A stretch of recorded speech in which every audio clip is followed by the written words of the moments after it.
What was the most surprising thing that happened so far in the tournament? I mean, I definitely think Virginia losing in the first game, that's made history. 16 seeds never beaten a one. So Yeah. I think Loyola's a big surprise. That's probably the big two things for me. Yeah. So Definitely those upsets were. yeah.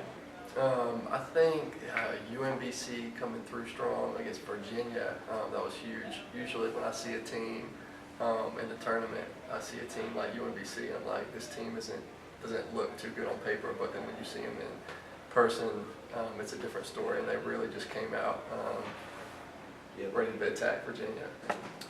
I think obviously the most surprising thing is the number 16 seed beating the 1 seed. We've never seen it in the history of March Madness, so that would easily be the most surprising. Yeah. What do you think will be the biggest surprise in the Sweet 16? Oh gosh, I'm trying to think what the matchups are.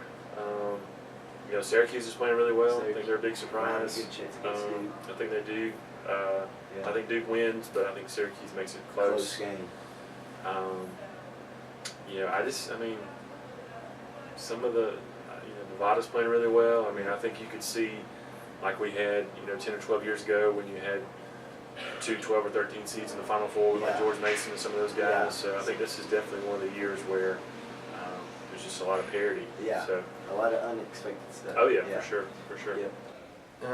I'd say probably Loyola making their way past Nevada and then on into the Final Four if they continue to play like they did against Miami. They got a really good shot. I think another team from the state of South Carolina making the Final Four, the Gamecocks made it last year. I think that Clemson has a good chance, being battle tested from the ACC, to make it this year. Wow. What is your favorite part of March Madness? I think just the one and done. I think a lot of tournaments have like a consolation bracket, or you lose, you're not really out. Just the finality of if you don't play well, you can lose. Yeah, even if you're North Carolina. Oh, for sure. They got killed. So exactly. I think it's just it's madness, man. Yeah. I think it shows that there's teams that can compete all over the country.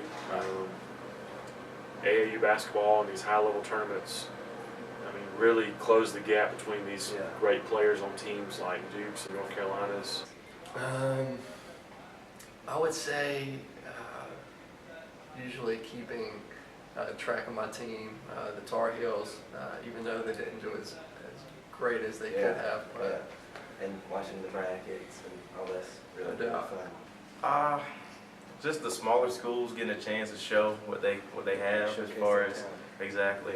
These big name schools, they get a lot of exposure throughout the year, but it's good to see the smaller schools have a chance to showcase their talent.